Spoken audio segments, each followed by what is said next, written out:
And speaking about technique, even the technique of watercolor is really delicate. I can say that working with some very nice professor or teacher, you can be able to learn the technique of watercolor. Maybe not as a professional artist, but as a startup, as then you can go further with experimenting by your own ideas, your own uh, type of, maybe you can try to get your own type of style. You never know. Maybe even if you are 40 or 50, you can get very nice stuff. So we are here in Italy, you guys, and we are 9 hours difference in time. So it's my evening while it's your day. So without any further ado, let's go ahead and watch this new interview. Thank you so much for continuing being part of this. Keep sending in those comments. Enjoy. All right, I'm super stoked for this interview, you guys. This interview today is going to be like no other interview that you've seen in this group. I might have said that before, but really, my friend Besnik, he is going to be telling you it's going to change your paradigm. Besnik, how are you, my friend? Hi, Gab. I'm fine. How about you? I'm doing well. I mean, it's San Diego. The sun is out. Oh, lucky you guys. We are in Kosovo. It's so cold, and it's I think it's preparing to snow. So totally different climate, huh? Okay, Gabriel. First of all, thank you very much for your invitation in this amazing series that you are producing. Uh, I have been painting as a child. My parents always tell me that you always loved to do drawing and painting. I finished Fine Arts Academy in Kosovo, and then I finished Master of Fine Arts, like it's like before 20 years probably. During a period of 2005 up to now, I am totally involved in watercolors, lately also in gouaches, which are giving me really nice results, this new series of Daniel Smith. And speaking about my style, maybe it can go more through expressive, imaginative, and what I always try to find interesting, and I always try to do it. It's to do nice composition, as we always heard that composition is always very important. First of all, composition. I try, even if I do painting in abstract style or figurative, whatever. Subject for me is not so important, because if we manage to do nice composition, nice brush strokes, very nice palette of colors, then we can add whatever subject in that composition. Do you agree or not? Or I maybe it's totally only agree with you. my thought, maybe. But I totally try to get these three main things: composition, nice palette of colors, and then brushstroke. This third one, brushstroke, is the most important for me, because even an artist, if he only does a nice brushstroke, it's just a little bit of other smaller details, I consider that nice drawing or nice painting. So this is shortly to explain what I always try to do in my paintings, not as a style, but what I try to achieve every time when I paint. And what would you call your style of painting? Is it abstract? Probably abstract, a little bit more imaginative, and it always comes from my intuition. For example, when I started painting, I start from scratch. I don't look at anything, even that many times I name them landscapes, cityscapes, whatever. Of course, we always get an inspiration from nature, what God created, also from some other types of styles of different artists, living ones, bigger names of fine arts, painters, also the painters that are now doing really nice things. We always get inspiration, but I always try to start as from the scratch.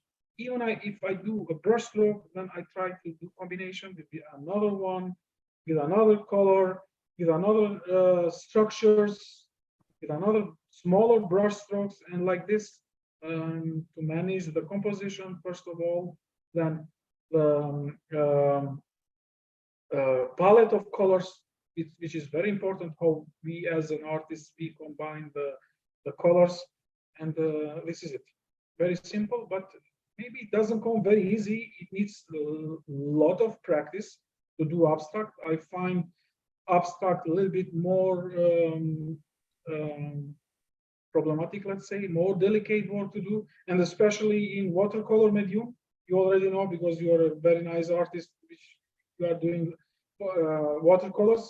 And I suppose you also agree that watercolor is most delicate, more problematic medium that the artists use it for painting. You sound like a master and a teacher. You teach art, right? Yeah, I do. I do teach around more than 300 students each year. I work in a university here in Kosovo, which is called UBT. It's really nice, serious university. I give classes to students of architecture. I teach them fine arts and freehand drawing. I teach them how to sketch, just like urban sketching, something like that, which is necessary for architecture students and architecture's professional ones. So each year I have around that, probably more than 300 students. It's a nice combination, Gabriel. It's a nice combination being an artist and also working as a teacher, because experience working with students is really nice. Sometimes you face some issues that are a little bit complicated, and how to solve them, and that is also something good for your own experience of doing your fine arts paintings, etc. I like how you said that because, you made that when you address like an issues with painting, because we're dealing with water, pigment, evaporation, gravity. You sound like a person that paints to teach, not a teacher for a paycheck. Exactly. Yeah, I never care about that. I always try to involve that, as you said it. You explained it in the best way. I'm going to use this always, your word. What do you find most rewarding about watercolor painting? Most rewarding, I think, speaking about us as watercolor painters, before it was a little bit complicated to go ahead with watercolor because it wasn't so much popular as nowadays. Most rewarding thing is that nowadays there are few societies and also very serious companies producing very nice qualitative pigments, colors, which is one of the most popular and most serious, Daniel Smith. And I am proud to be brand ambassador for Daniel Smith as well. I always speak very nice words about this brand because they really give so much quality for us artists. And nowadays, I think it's rewarding because many societies are organizing different events as exhibitions, workshops, demonstrations, and so on. So I consider this as a way of getting popular. If you have some quality, you are in that situation that you can easily get, let's say, popular through this organizing. And I consider this much better than, let's say, before 10 years or 15 years. Many artists knew about watercolor, but it wasn't that much popular, especially after many activities of IWS, of Fabriano, of NWS, AWS, and many, sorry, maybe I'm not mentioning all the grand societies around the world, but these are the top societies that really invested together with us as a community of watercolorists. And we made the watercolor medium very popular, let's say, and also more rewarding than doing, let's say, acrylics. I'm not comparing to oils because I also consider oils as a top technique together with watercolor. Anyway, I consider more delicate watercolor, but I also have big respect for medium oils. I also do oils, and this is maybe, let's say, main thing that I find it rewarding. Yeah, rewarding. So this is the way that I find rewarding as a first thing, as a first stage for artists, popularity of artists, if you are good. And then also, I'm going to get back again to Daniel Smith. Speaking about Daniel Smith, they have many Primatex, which are produced by minerals. And I think combination of our quality of painting and using those precious minerals that guys in Daniel Smith are putting in the tubes, it's really much more easier also to, let's say, to sell or to live from your own art trophy. I'm so glad that you talked about the importance of pigment and paint. And could you share a little bit how important it is to have 100% cotton paper? Cotton paper and also pigments and also brushes. You are asking me about the paper. It's very important, these three things. First of all, pigment, then paper, and also brushes. If we skip any of these three things, I think in my experience that the final results will not be so satisfying for myself, probably for you as well. You also had some experience, maybe some bad experience if you try to use some, or if you tried something that you didn't know that it is some good quality. And I suppose you also saw that it's not so satisfying at the ending. So speaking about paper, I always try to use top quality paper, 100% cotton. And also I mentioned Daniel Smith. I always use Daniel Smith. I love this quality and the gamma of colors. They have all around like 300 different types of colors. So it makes it very easy for me and also for other professional artists, and especially for maybe hobbyists and other people that like to even start from today. They will have it more easy nowadays from this very nice high quality products that we can have in market. And also brushes are very important. Gabriel, as you know, we need to have very nice brushes. So yeah, this is it about paper. I'm not going to advertise any of brands, but in the market there are plenty of good quality papers around. Yeah, and I like to hear about synthetic versus natural hair brushes from your standpoint. Usually, probably 90% of brushes that I have as natural hair brushes. I use squirrel, I use wolf hair. Synthetic brushes, I'm not against synthetic brushes because they are very nice. Especially I use some wide brushes for expressive dry brush stroke. But I am used to painting with natural hair brushes. So I love big size brushes, which are made from wolf hair. And then for more details, as many people that are involved in watercolor painting, always mentioning squirrel hair, which is amazing. I could freely do some mentioning about Skoda, EO brushes, and many of them that they are around the market. I don't prefer. I am not 100% sure to prefer which one to go for any artist. Either it is synthetic or natural hair, but for me personally, I consider and I prefer more painting with natural hair, as Well, Luza mentioned. that's because you're a master painter, and you I have. don't know, maybe, thank you. Maybe it's because of that, but you cannot ever say, because I know many masters that they are mainly using synthetic brushes.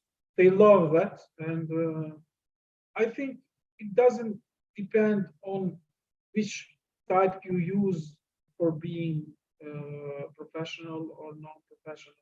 It's just the way how you use it, how you manage to make a nice brush stroke and so on. Which leads me to the next part is how important is experimentation with these materials? It is very important, but doing experiments even with low grade quality paper or whatever pigments or brushes, because it's your own experience that gives you a final idea about how you will go further as an artist. So I prefer to any especially to hobbyists and people that start painting with watercolor. Let them. You should try many qualities, but if you want to be 100% sure, you should always go with 100%, 100% pure cotton papers with the top brands of pigments, which I freely can say Daniel Smith again, and then also to choose very nice brushes. It is good to have bad experience with low quality products, but try to make it very short about experimenting. You just listen to those that have more experience, even if they are not very high ranked professional or masters, even if some artist works as a hobbyist, and if he's not a professional, probably those guys will have very good experience about quality of products, and uh, do not do too much experimenting, because it can be a waste of time. But I also say it's good, but to have just a short time of experiments, not let's say plenty of months or years. Do you think that anybody can learn watercolor? Even if someone were to start later in life, say when they're 40 or 50. Speaking about technique, I think it's probably it can be, but about understanding what is um, good quality art, what is really uh, let's say, even if you paint realistic or abstract expressive, each individual has to have very big experience about understanding fine arts.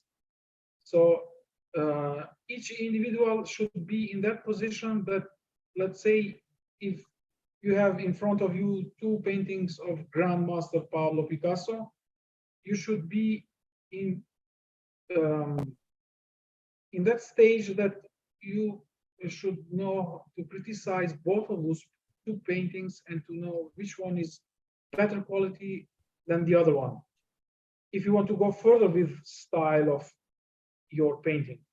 And speaking about technique, even the technique of watercolor is really delicate. I can say that working with some very nice professor or teacher, you can be able to learn the technique of watercolor, maybe not as a professional artist, but as a startup, as then you can go further with experimenting by your own ideas, your own type of, maybe you can try to get your own type of style. You never know. Maybe even if you are 40 or 50, you can get very nice style, because um, uh, I always say to my students, and I think that being an artist, of course, it's a talent, but it's more hard work. Do you agree with me, Gabriel? So in life, whatever we take it seriously and do hard work with that, we can achieve the final results, which could be positive. So yeah, I can freely say that anyone, even in 40s, late 50s, 60s, they can try and learn watercolor. Maybe if they can find even their own style of painting. And I consider watercolor, especially watercolor, as a art therapy. It's very satisfying for me and my family also. My dad, my mom, my wife, my kids, they paint time by time. They are not so they don't have that big courage to post them online in socials, but they really enjoy painting. So why not? You never know. Maybe you can get some big. You can become some big name of fine arts. Why not give it a try? So true. How do you, what would you say to somebody? Because it's true, like I remember people would sign up for a college class, and it's like a 3 hour figure drawing class, and they thought they were going to get an easy A in the class.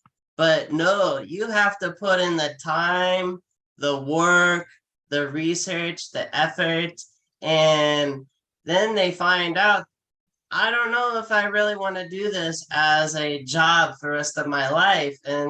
But then there's those ones that say, this is me. I'm an artist. I have to do this.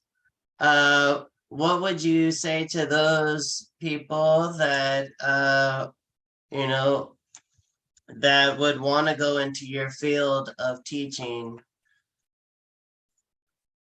You're speaking about students coming to art classes and learning about figurative portrait drawing and so on, which is really delicate, right? Yes. Yeah, Gabriel, this is the main issue that people have as a problem, maybe as a problematic, because they really think that it's very easy to do, uh, let's say, realistic figurative drawing. But even if those people cannot achieve realistic um, drawing of the figure of portrait, they can try in some other way. They can combine. But what I consider basic and most important in any types of painting is, if you as an artist understand good drawing, anatomy, which whether it is human or animals or whatever, you you as an artist should understand the perspective, anatomy, relations, width, height, perspective, angles. If you achieve to understand this, then I think that there is not any problem for any artist. I mean, achieving it in very high rank. Um, um, and when you understand this, I understand, and I each year I meet many students that they really have this kind of issues. They try to paint, they try to draw, and they give up because they cannot manage to do it in the proper way. But I always say that anything in life could be learned if it is a good teacher in front of you.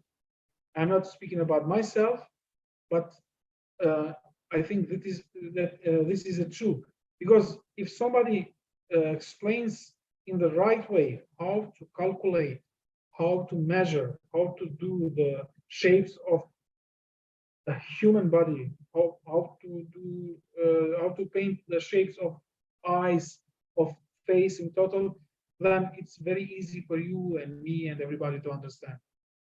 In contradiction to this, I met some artists and I have heard from them and from some other students that they met that kind of professor or teacher. That professor just got into a class and just said to students, you should be painting or drawing a human figure or a landscape, and without any explanation at all. So what kind of learning and teaching is this? We as the teachers, we should teach them an alphabet, which is A, B, C, D up to the last word of the last sign of the alphabet, and then teach them how to write one word, and then how to write a poem, and then how to make a whole book. So it goes step by step, I think. But we should be able to teach them how to do that, even if they get disappointed with their result. We must be very how to say, careful about bringing them back on, if of course they love and if they want to go ahead further with that. Maybe I That's so complicated good. this issue, but I think it is the right way. Maybe I said it in complicated way, but I think it is the right way how we should combine teacher and student in this case. I agree. And some Thanks. people would like to know what challenges do you face as being an artist? Challenges lately, speaking about technical issues, I don't have that much challenges. Biggest challenge is as an artist, just as an artist, to find a way about making your work, let's say, more commercialized, not in the way of painting commercialized artworks or something like that, but making it more, let's say, possible to have very nice income from your work that you do as an artist. This is more challenging for me nowadays, even that I am very good in selling internationally, locally here in my country. But I think as an artist, we definitely deserve more. Not payment, but we deserve more possibility to sell more fine arts, because we need to live, and we live from this job. And this is one of the most challenging things, not just for me, but I suppose for any artist globally. And yeah, speaking technically or any other issues, I don't have that big challenge. So true. And thank you for sharing that. What do you think of the current state of watercolor art market right now? I mean, here in the United States, people are still buying art. How is it there for you? Here in Kosovo, it's not bad, but I am very lucky. I have been very energetic, very um, uh, productive. I have more than probably 3,000 paintings. I paint probably every day, even if I don't post every day. I paint every day, and this experience gave me opportunity to sell more, to get in contact with buyers. As I said before, I sell internationally. Locally, I am not very satisfied because of probably financial issues that people are facing here in East Europe, especially in Balkans. But internationally, I am satisfied. It can be much better, but it's okay. I am happy. I am happy with that. Even that I heard even from other artists, other friends that are working in other countries, globally, they have the same issues. But I mentioned before that watercolor medium got really popular through our activities, through activities of societies. And nowadays, I think this medium is really much easier to sell than it was before 15 years, maybe. Do you agree with Yeah. this, Gabriel? I suppose you also agree because you probably had same experience. One of the main issues it was that watercolor before it wasn't that high quality production of all these mediums that I mentioned before, starting from paper, pigments, brushes. People haven't been concentrated that much on, oh, this is my son, Dumi, he came from school. Oh, look at that. He brought me all 5 from the school. He passed with all 5s. Gabriel, sorry for interruption. And congratulations. He didn't know. Gabriel is saying congratulations. Thanks. Give me. Well, Lina, Nina, and mom, please. Love you. Sorry, Gabriel. It's You just fine. came from I have a school, 14-year-old daughter. I understand. Yeah, I know. So we were talking about what was an issue? Whether if people are buying art or not in Yeah, I was your saying, country. yeah, I was saying before 15 years, it was totally different situation, but selling especially watercolors because the mediums haven't been that good quality, starting from paper, pigment, brushes. People have been more concentrated in oils and acrylics. But since 2010 or maybe less, 2008, watercolor got very popular. And I am very happy about this because it's really nice, also delicate, uh, very challenging medium. But when you get to learn it and when you get to use it, it's really, really enjoyable, and it can be also suitable for each artist. That's so good because watercolor is accessible to purchase, and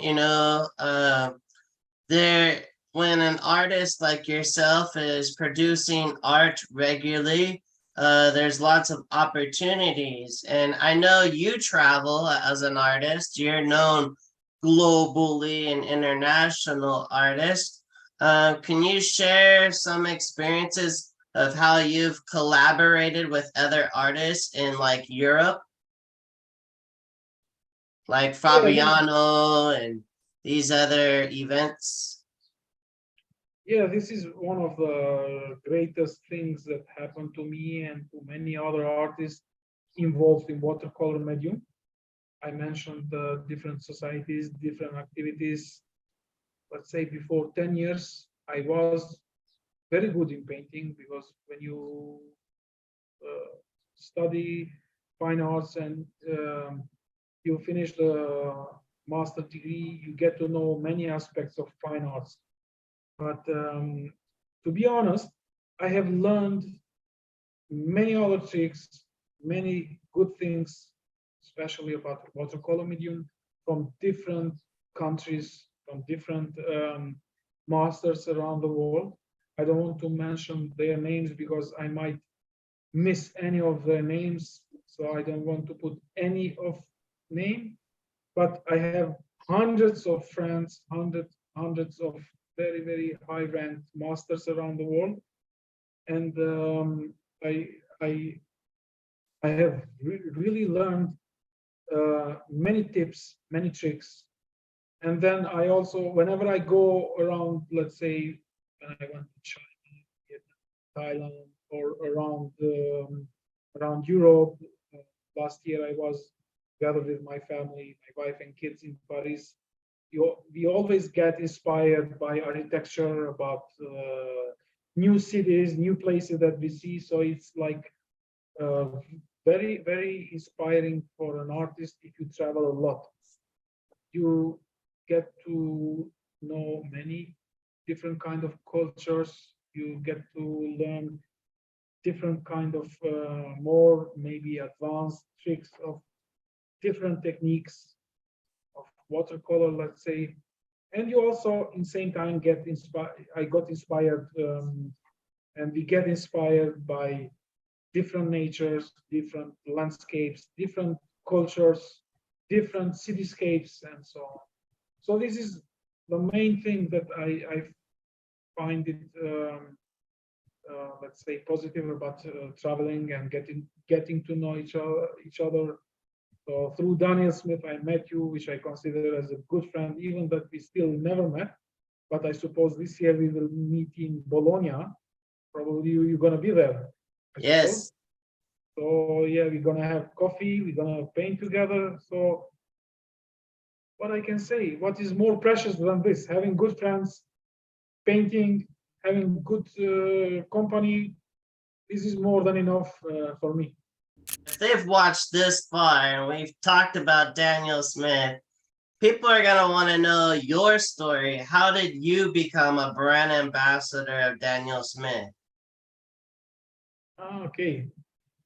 I, as an artist, also I am involved in IWS and other societies.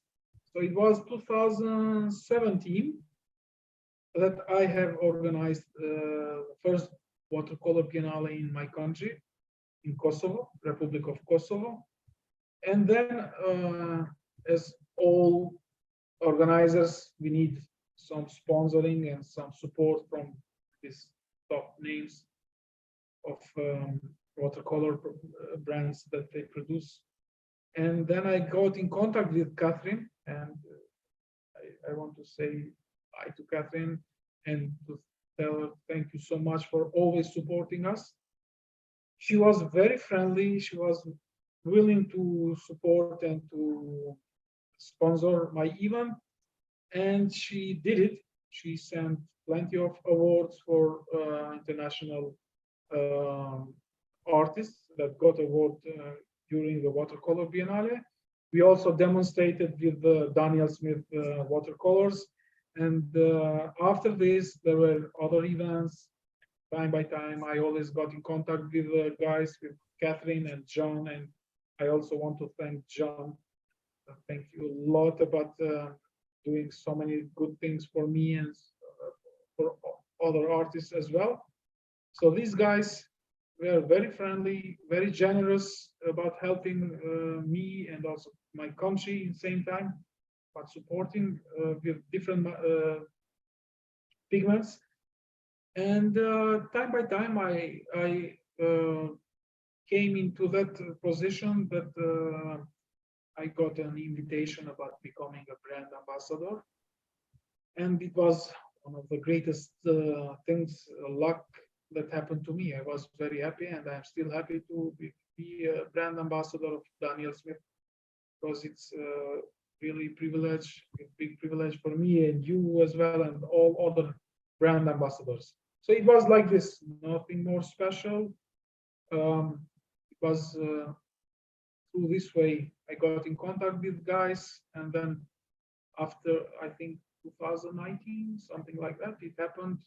I remember during the pandemic, I got the certificate. After those crazy days of pandemic, one of the best things that happened to me that I received the certificate of brand ambassador, and I'm really happy about this.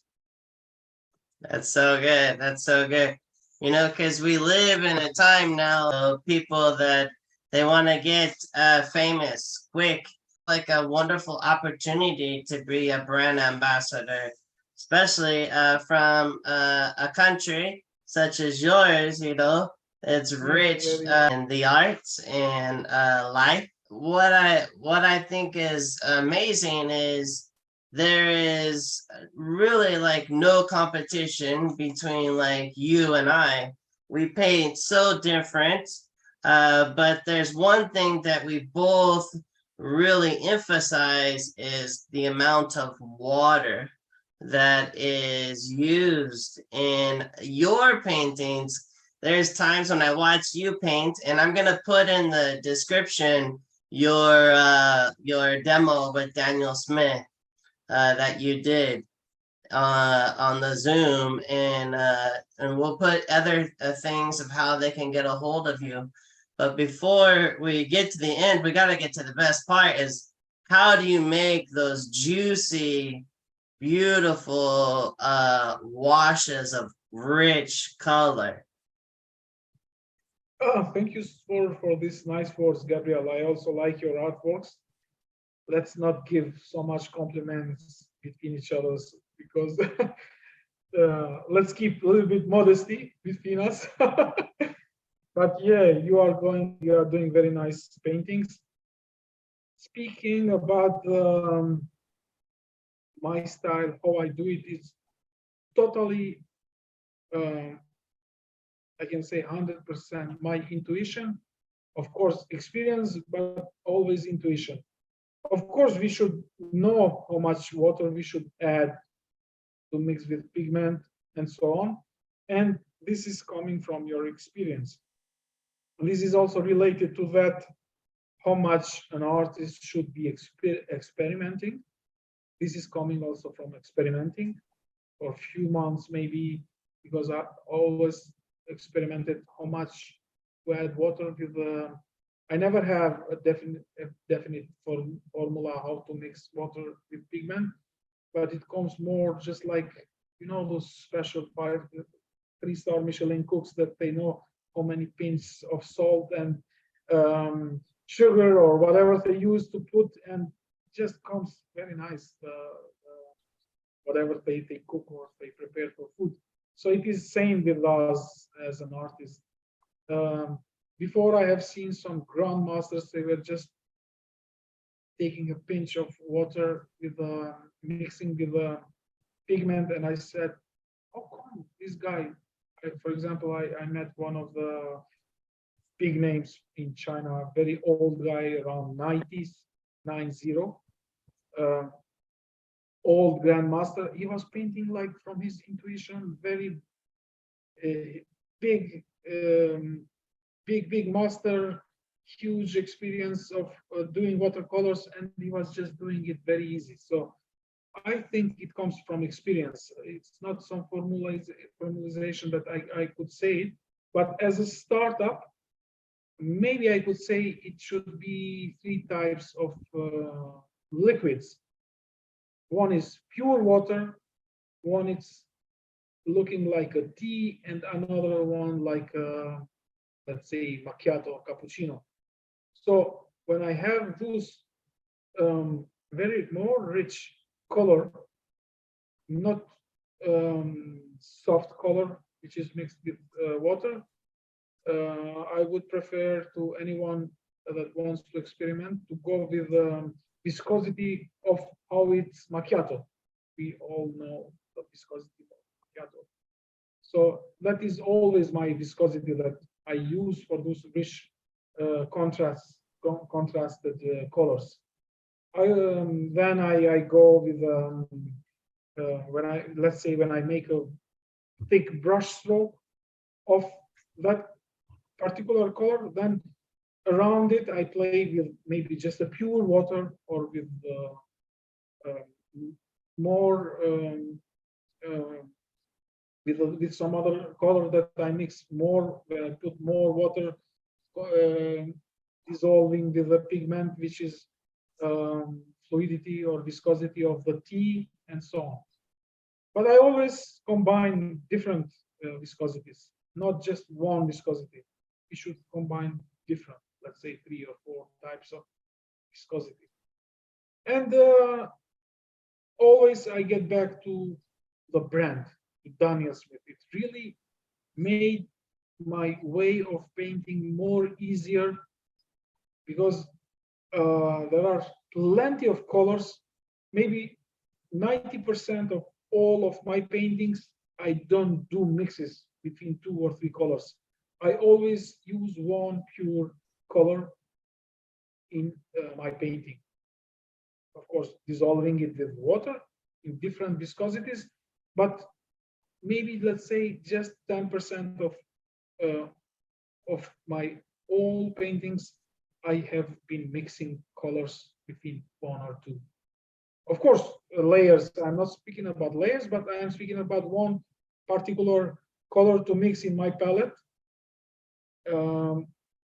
I always use just a pure color from the two. This is coming from possibility of using Daniel Smith. I'm not saying that it's better or it's worse if an artist does mix a color in his palette.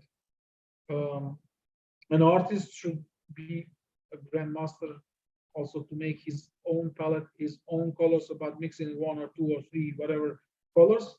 But I am trying to say about his ability of using a top brand, which is Daniel Smith, but making it very easy for painters to do very nice watercolors. So this is maybe my formula or my trick about that you asked me, Gabriel. And just to stay humble, do you have bad painting days? Of course, man. Of course. To be honest, when I paint and when I'm productive, I said it before, I paint every day.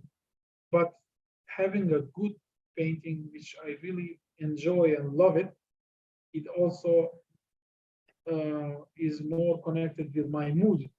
Because as an artist, we always we can have we cannot have always good days. Maybe half of the year is bad days, half of the year is good days. But we should be careful, even if we have bad days or weeks or months, we shouldn't get stalled. We should be productive, even if the painting is not very satisfying to our eyes.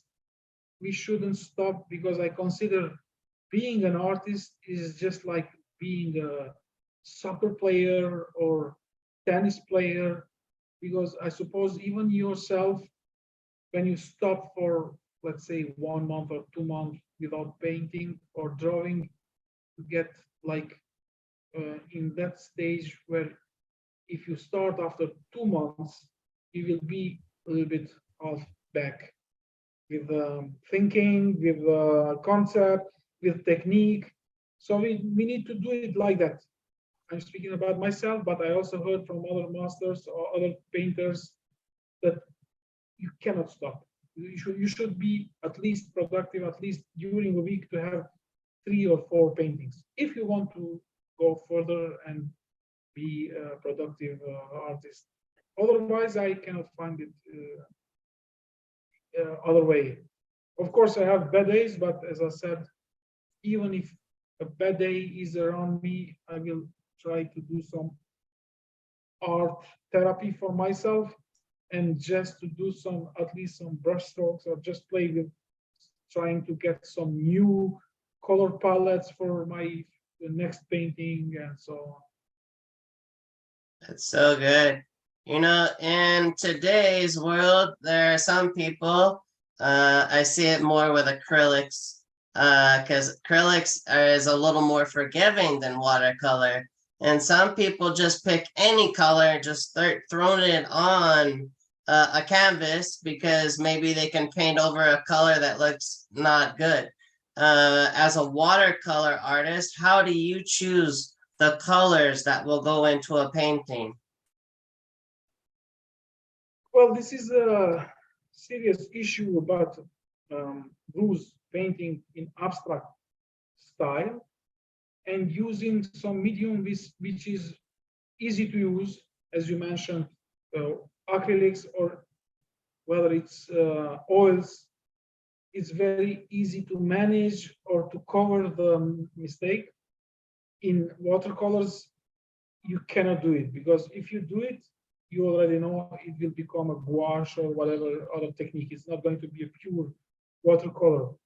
This is again related to experience, because we need to have a big experience about where to make a very fast brush stroke, where to put some particular color. Even if I put a tiny dot on left side, it's some kind of managing the composition. If I have, let's say, some red here, I would never leave it alone without putting even a tiny dot here or just a brush, small brush stroke here. So you must think all the time. Bless you, man. So you must think all the time. It's not something that throwing colors you will achieve nice abstract piece. I don't think that way. As a process of painting in abstract way, I paint maybe today I paint maybe half of it, leave it there. I start with another one or another two, leave them. Maybe I can finish the second one or the third one, but the first one is staying there, and I am not going to try to push it. I will leave it and meditate, look at it, maybe have a tea or sleep, or up to a coming day, I will take a look what I like, what I don't like, what should be added, what should be removed. Even that in watercolor we cannot remove anything, but maybe if there is some, let's say, red color here, I consider it's very strong. We always can make another layer with some other transparent color, which can do nice combination of those two colors. And as you said, acrylic is more forgiving. Acrylic is more easier to do because you can do it very easy, very fast to cover that mistake if you don't like something what happened in your painting. Yeah, I totally agree. Watercolors but they are more delicate and more challenging to do. And especially, I find it very, very challenging to do abstract things with expressive brush strokes, because if you use something expressive and if you do a mistake just by your hand, if the movement of your hand goes wrong, then it's totally destroyed the painting. You cannot cover it, you cannot fix it. It's more dangerous to. I totally agree. I totally agree. I have two more questions for you. What is the biggest mistakes that you see when a beginning or a novice artist doing watercolor? Maybe not to say mistakes, but what I see globally, because I have like many friends in each country of the world. I have many friends which are painting in watercolor. I'm not criticizing any of those novices or beginners, but even if they start painting in somebody else's style, I wouldn't criticize them going that way for a short period of time. But the biggest mistakes these guys are doing, that they are seeing some master doing this kind of style, they are copying it for 1 month, 2 months, or maybe 1 year, and they are not having a courage to experiment or to do something in their own style. This is one of the most biggest mistakes that I see in those people, that they are trying to become some serious painters. Of course, if somebody wants to stay as a hobbyist, it can be. But if you want to achieve something more serious, more respectable, you should have a courage, and you should try to get your own style, to experimenting a lot, traveling a lot, meeting many different artists, many different masters. Maybe one day, even me or you, we will learn something from a student, because let's say, just a brush stroke is some different stroke that I never saw, that kind of brush, that will be my inspiration, and maybe I will use it in future. But Speaking about mistakes, this is one of the main mistakes that they are doing. Technique, I said it before, technique can be learned with a good teacher, with a good professor, it can be learned. But the style should be more experimenting, more traveling, and you cannot achieve it for a short period of time. I would say if you start from today, you need to learn technique for 1 or 2 years, like very nice, very good to understand different kind of mediums, how they react, because you also know, because you are also a brand ambassador and you're using Daniel Smith, you have seen, let's say, lunars. They are very nice, expressive, very nice granulation. And even today, many grandmasters, they are using just the granulation and just a few details, and the painting comes very nice. So we have, technically, we have many possibilities, even as a novice to start, as a beginner to start doing some good things. But we should have our own personal style. At least try to do our own personal style, not to copy how one particular master uses a brushstroke or how he uses the same palette of colors and so on. So this is what I consider the most biggest problem or biggest mistake that beginners are doing. I said it, Yeah. technically, if they are lucky to have a good teacher, a good professor, if they are lucky to join, to be around nice demonstrations, nice serious workshops, they will learn. They will learn many things because people are like that. If you see somebody doing it the right way, if you are interested, you will learn. You will definitely learn it. Everybody can learn. I mean, not maybe all 100% of people that trying to learn watercolor, but if there are 100 people, I can really say that 50 of them will be for 1 year very good in technique. But then meditation, experimentation, and all of things should be more involved to get your own style of painting. What is your thoughts on how the importance of having confidence in painting? Oh, this is one of the biggest issues, not just in painting, but people should be confident in anything, because if you are confident in doing anything, you will achieve it.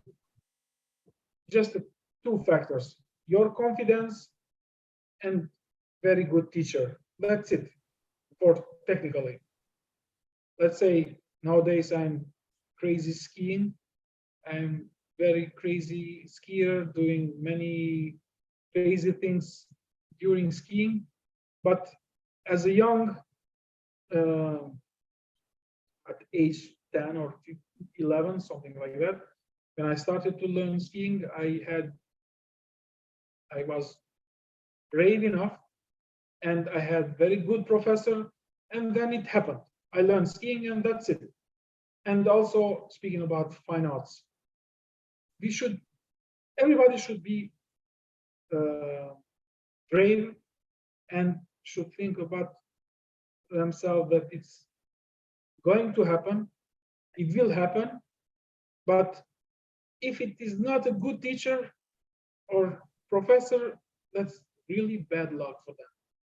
So just two factors for somebody if wants to become a good artist or maybe even a master is his bravery and his good experience with, first of all, having a good um, uh, professor or teacher, and that's it.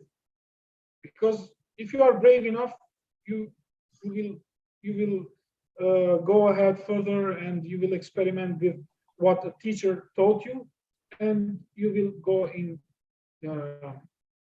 upper stage of your knowledge, and that's it. If you are interested and if you are willing and if you are loving this, you will go more up and up and up. And if you are productive, of course, there will be nothing to stop you or anybody else. So yeah, it is very important. Being brave is very important in many aspects, not just in arts. Of course, we should always be modest, not high ego, because this is going to destroy us. But being a modest, what I consider one of the most important things in human, one of them is being a modest and also productive and having a courage, you will definitely achieve it. I agree, and I like how you kept through this interview talking about the importance of having a good instructor. I mean, there are some good painters out there. There are some master painters, but they don't know how to teach.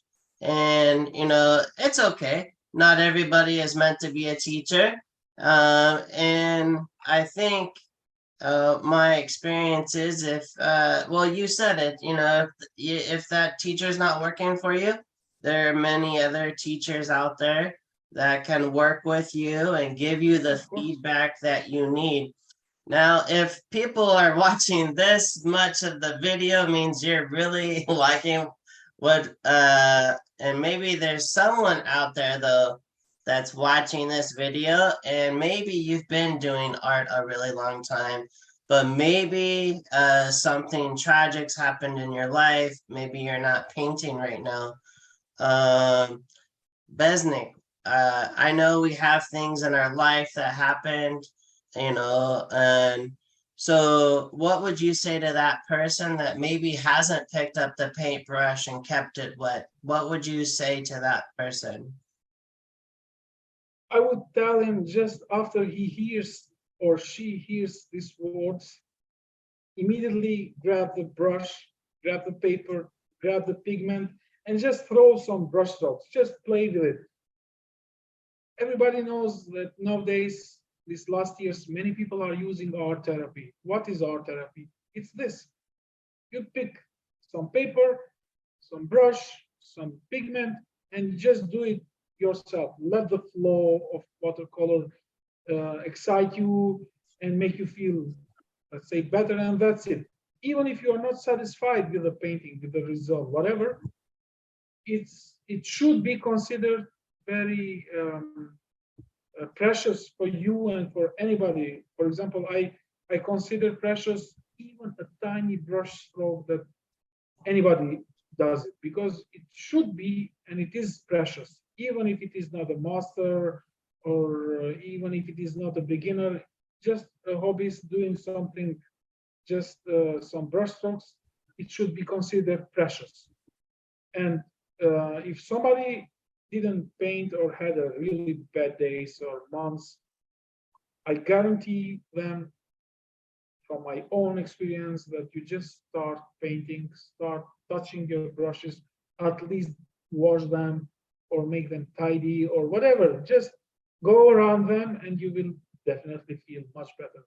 At least it happens to me. I suppose it happened to you, Gabriel, and to many other people.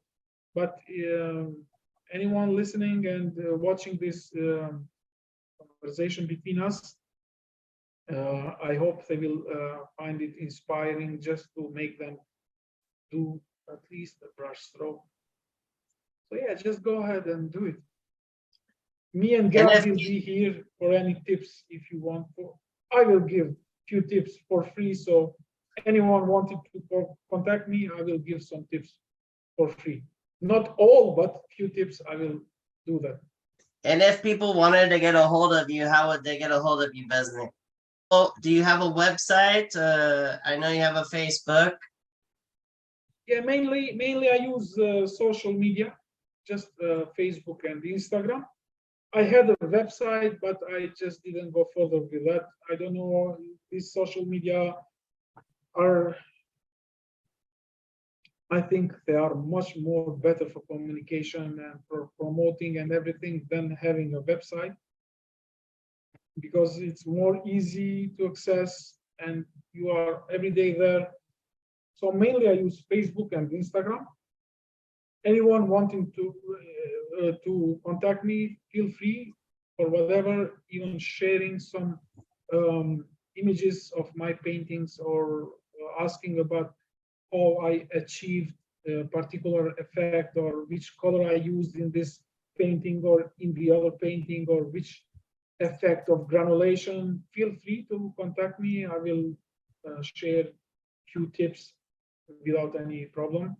So they can contact me. Maybe you, Gabriel, you can link down my name and surname, Besnik Jamali, but you can spell it, you can write it the right way in Instagram. Yeah, I'll even do better than that. I'll put your demo with Daniel Smith in your ambassador page down in the description. And then we will also we'll have to come back because I have so many more questions. We'll have to do this again. Thank you so much, Besnik, for your time. I appreciate you as an artist. You are an amazing person on this planet that is helping just create more and more artists every year. Thank you so much. Thank you so much, Gabriel, first of all, for your invitation, and also for these amazing words, because when I hear these nice words, I always get inspired to do something more. And also, I consider you, I said it before, we still haven't met to have a coffee, but we met many times through live Zoom sessions. I consider you as a really nice person, a very good artist. Thank you so much for your invitation. I wish you also the best of luck and a very productive year.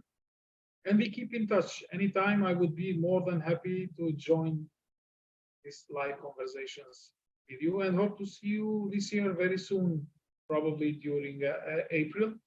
And maybe we will meet many of other viewers that they will be viewing this video. Do not hesitate to come together with me, Gabriel, and many other brand ambassadors. We can have coffee if you are coming by in Bologna. We will probably meet for the first time there, Gabriel and me, and also there will be John and Catherine and many other brand ambassadors. So good luck to you, Gabriel, and best of everything. Thank you so much, Besnik. Thank you. Thank you. And if you enjoyed this video, we've got other videos for you to watch with other interviews. And so take care, keep those brushes wet, and I hope you are very inspired by my good friend Besnik. Have a great day. See you later. Cheers, guys.